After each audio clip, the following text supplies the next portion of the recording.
Hey guys, and welcome. It's Tuesday again, which means we got the last new weekly missions, modes and store items for Battlefield 2042's Season 4, but today it also means we got a new development update, and this comes with some more details to Season 5 and also, finally, with a few words on what we can expect after Season 5.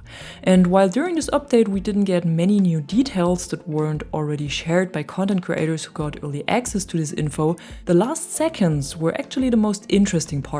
Because here developer and producer Alexia Kristofi said, and I quote, "Longer term, we're continuing to work on the game beyond Season 5. We're committed to continuing the Battlefield 2042 journey and are working through the best ways to bring new content and experiences for you all. Expect to hear more from us on what's planned in the coming months." And I know this is very vague and doesn't confirm a Season 6 or actually not even another full season at all, but it at least confirms that there will be more content coming after Season 5 and that they will not completely abandon the game like they did with Battlefield 5.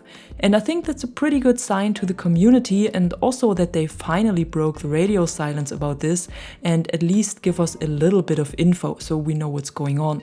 I know this could be anything, maybe another season, maybe something similar to the system we had during the preseason, where we had a few missions every week and one single reward like a weapon charm, a weapon skin or specialist set, or it's something completely different. We also don't know exactly what new content will mean, if it will also include new maps, if it will be new weapons, new vehicles, new gear, maybe even something new for Portal, who knows?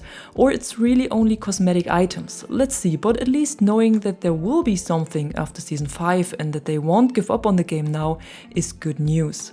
In addition to this, they also summed up the quality of life improvements we can expect to come during the season, like the squad management system, changes to vehicle upgrades, or the new attachments for vault weapons, and they also showed some more clips of the new map Reclaimed and also of the rework of Hourglass. But I will not break all of this down here, since it's more interesting to play and experience the map yourself instead of just watching a trailer.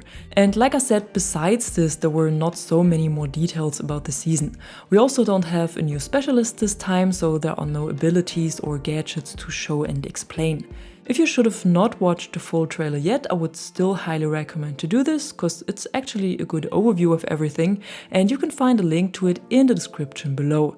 We will surely also get some more gameplay during this week from several content creators, probably on Friday as usual, and that might give us a better impression of how the new weapons and gadgets are balanced and how the new map plays. But now let's have a look at everything that was added alongside today's weekly missions, starting with the new playlists. Over in Conquest, the Exodus playlist is still available for everyone who enjoys the 64-player version of the mode more than the 128-player version. For Breakthrough there's nothing special this time, and for Rush there's Rush XL available, which is the absolute chaos version of the mode with a player count of up to 128.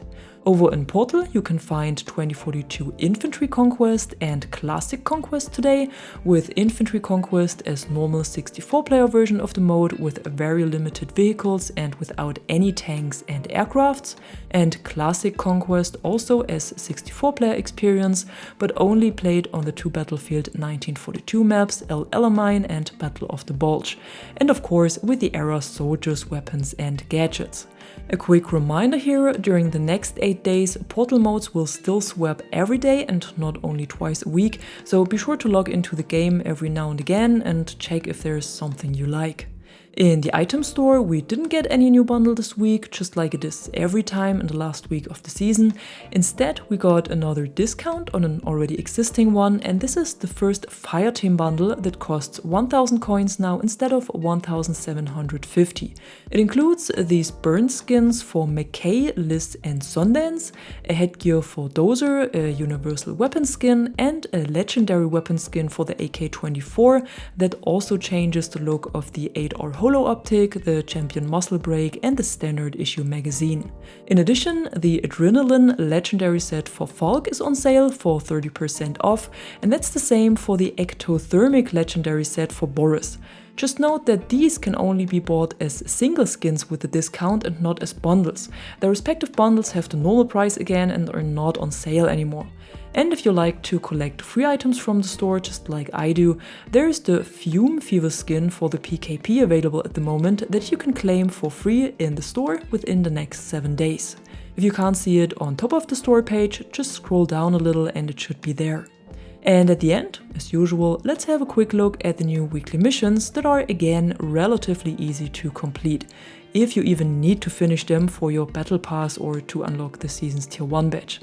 If you're done with all of this, there's actually no need to complete the missions anymore because it won't give you any additional XP or anything, but I always keep completing them simply because I like to have something to focus on. However, in the first section, you need to revive 5 teammates, travel 2 kilometers in vehicles, and spot 20 enemies. In the second section, it's 30 kills, assists, or revives, 15 ribbons earned, and 3 objectives captured or neutralized in 1 round.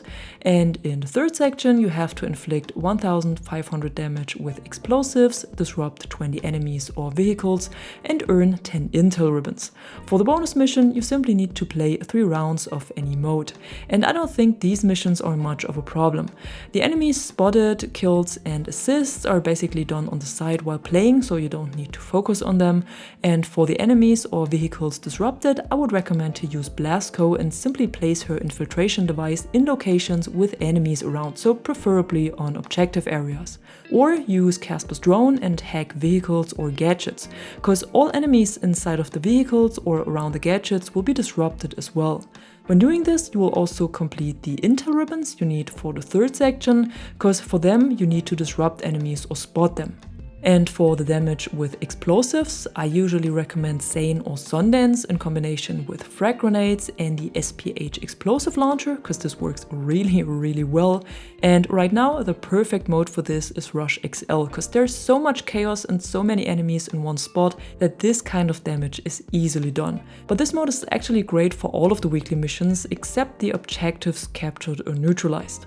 And the 15 ribbons earned can theoretically be done within 1 match, because that's the maximum number of ribbons you can earn in 1 match. But to do this, you would constantly have to check your ribbon progress and adapt your playstyle to the ones you still need. So I would count 2 matches to complete this a bit more relaxed. And at the end, just a little heads up, for this last week of missions, you will have 1 more day to complete them, because the season will end on Wednesday, June 7, and not on Tuesday. So the same day the new season will start. No idea why this is on Wednesday this time, but maybe they just like to spice things up a little. And that's it for today, your weekly news overview of everything that's going on in and around Battlefield 2042. And if you enjoyed this video, be sure to drop a like or a comment below and subscribe to the channel for more content like this. Until then, thanks for watching and thanks to my members for the additional support. I'm the Catwoman and you are awesome.